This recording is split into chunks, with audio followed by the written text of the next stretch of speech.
아무리 자기소개서를 잘 써도 이거 안 하면 탈락할 수 있습니다. 자기소개서 마무리 과정에서 꼭 해야 하는 그거에 대해서 알아보도록 하겠습니다. 끝까지 시청해주세요.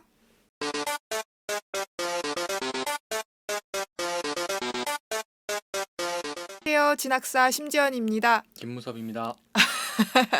오늘은 자기소개서 작성에 있어서 마무리 작업에 꼭 해야 하는 그거에 대해서 말씀을 드리려고 하는데요. 특히 합격 자기소개서를 많이 본 친구들이라면은 이 작업을 꼭 해야 할 것 같습니다. 바로 자기소개서 유사도 검사인데요. 우선 유사도 검사에 대해서 간단히 제가 아니라 연구원님께서 소개를 해주실 예정인데요. 네, 유사도 검사라는 게 결국에는 표절이라던가 다른 학생들 거를 베끼기 이게 표절이겠죠. 하여튼 그런 것들을 검증하기 위해서 본인이 쓴 것이 아닌 내용들을 이제 검증하기 위해서 대기업이나 대학에서 실시를 하는 사항이라고 보시면 되겠죠. 근데 이게 제가 궁금했던 부분은 사실 자기소개서 내용이 네. 완전히 다를 수는 없는 것 같더라고요. 비슷비슷한데 네네. 이게 유사도 검증에서 그런 부분이 잘 걸러질까요?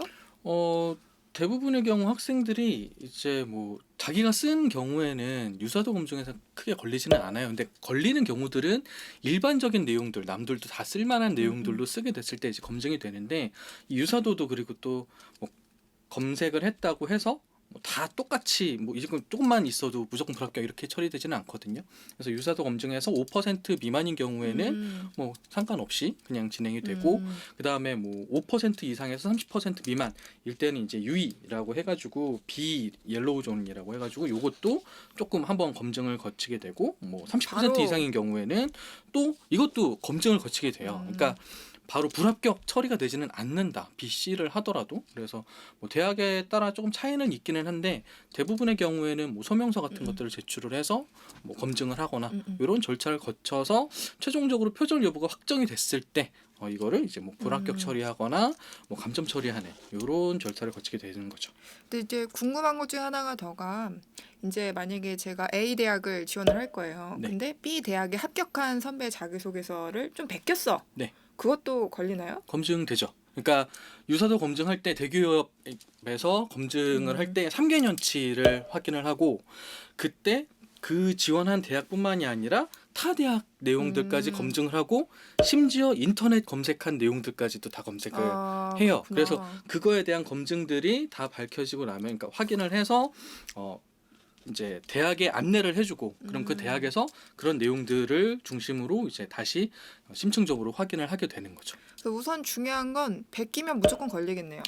베끼면 걸리죠. 근데 이 정도의 분량 정도면은 절대 베끼면 안 될 것 같긴 한데, 그쵸. 이제 사실 맹점은 이건 것 같아요. 특히 베끼려고 베낀 건 아닌데 네네네. 실제로 합격 사례들을 많이 보게 되면은 비슷하게 좀 쓰게 되더라고요. 무의식적으로 네. 약간 좀 비슷한 내용들을 작성하게 네. 되죠. 네. 그래가지고 이제 제가 생각을 했을 때는 과연 그렇게 무의식적으로 좀 비슷하게 쓴 친구들 같은 경우에는 유사도 검사를 이제 해봤을 때 좀 이렇게 수치가 높게 나오잖아요. 그러면 다시 써야 되나요? 말씀드리잖아요. 근데 그 유사도 검증이라는 게 뭐냐에 따라 다른 것 같아요. 그러니까 대기업에서 그냥 하는 거 자체에서 걸렸을 때는 소명의 기회가 있어요. 네. 근데 지금 말씀하시는 게 사설 업체 같은 데서 만약에 네네. 돌려봤다, 그래서 유사도가 높게 나왔다 혹은 낮게 나왔다, 이거 가지고 실제로 대기업에서도 그렇게 판단할지는 모르는 거고, 대기업에서는 말씀드린 것처럼 3개년치라던가 타 대학이라던가 웹 검색 같은 것들을 다 적용을 하는데, 그런 사설 업체들에서 그런 것까지 하는지 사실 모르겠고, 또 하나는 내 자소서를 그런 사설 업체에다가 올렸을 때 내 정보가 그렇죠. 이렇게 되는 부분들도 있기 유출되는 때문에, 거나 마찬가지죠. 그런 부분들도 있기 때문에 굳이 사실 이런 업체들 거를 사용할 필요가 있나라고 생각이 들고, 말씀드린 것처럼 5% 미만인 경우에는 대학에서도 별다른 검증 절차를 거치지는 않고 BC일 경우에 검증 절차를 거치게 되는데, 그때도 소명서를 제출해서 그거에 대해서 확인도 하고, 아니면 학교로 방문하거나 교사에게 문의하거나 다른 제출한 서류를 확인을 하거나, 아니면 면접에서도 확인을 하는 이런 검증 절차들을 계속 거치기 때문에 학생이, 그러니까 내가 이런 문구나 이런 거가 내가 진짜 쓰고 싶었던 것과 유사해서 불가피하게 작성을 했다면, 그리고 그게 자기의 진정성과 큰 차이가 없다면 사실 문제가 되지는 않을 거라고 저는 생각은 해요. 근데 이게 그냥 거의 뭐 단어만 바꾸고 그냥 자기가 실제 여부와 상관없이 다 베껴 쓴 거랑 똑같다. 그러면 이거는 뭐 표절로 100% 걸리겠죠. 네. 그 연구원님 생각하실 때 자기소개서 작성하고 네. 그 사설업체에 그러니까 대체로 유사도 검사 치면 나오는 데들이 네. 있잖아요. 그쵸, 그냥 그쵸. 네이버 치면 여러분 나올 거예요. 그거 해보는 게 좋을까요? 저는 굳이 할 이유 없다. 본인이 직접 썼으면 네, 굳이 네. 할 이유 없다. 그러니까 비슷한 그 문장이 뭐 저는 어릴 적부터 뭐 이렇게 시작하는 많이 봤던 것 단어라던가 같아요. 저는 이런 것들을 참 많이 배울 수 있었습니다. 기뻤습니다. 뭐 얻었습니다. 뭐 이런 거 교훈을 굉장히 얻었습니다. 뭐 그쵸. 이런 이 것들. 문장에서 나오는 이런 수어들 이 정도는 계속 유사도는 계속 나올 거라고 생각은 하거든요. 그렇죠. 다만 이런 부분들을 좀 더 구체적으로 쓰거나 그쵸? 남들하고 다르게 자기가 음. 진짜 배우고 느낀 점이니까 굉장히 일반적인 기쁘다, 뭐 기뻤다, 뿌듯했다 이런 내용들이 아니라 좀 다른 내용으로 대체를 하고 진정으로 자기가 쓴 내용이라면은 문제될 거 전혀 없다. 굳이 그런 검증 뭐 그런 걸 할 필요는 없다라고 저는 생각합니다. 사실 내가 앞단에 자기소개서 마무리 작업에 꼭 이걸 해야 된다고 말씀을 드렸는데 반대의 결론을 좀 드리게 네, 될 것 같아요. 저는, 예. 네. 꼭 유사도 검사 안 해도 된다.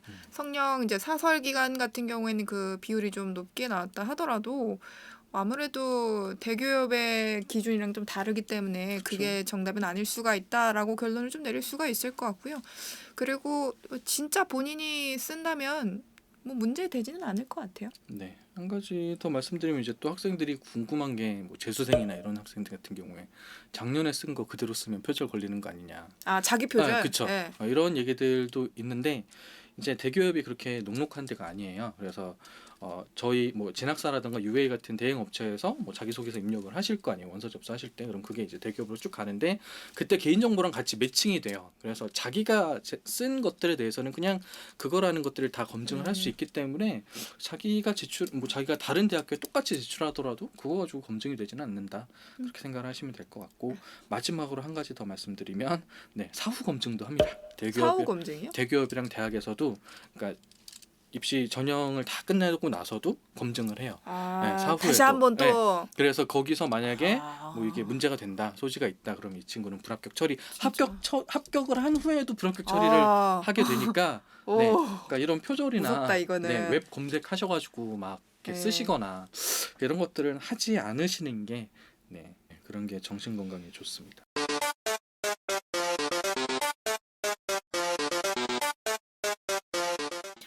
여러분 잊지 마시고 좋아요, 구독 눌러주세요.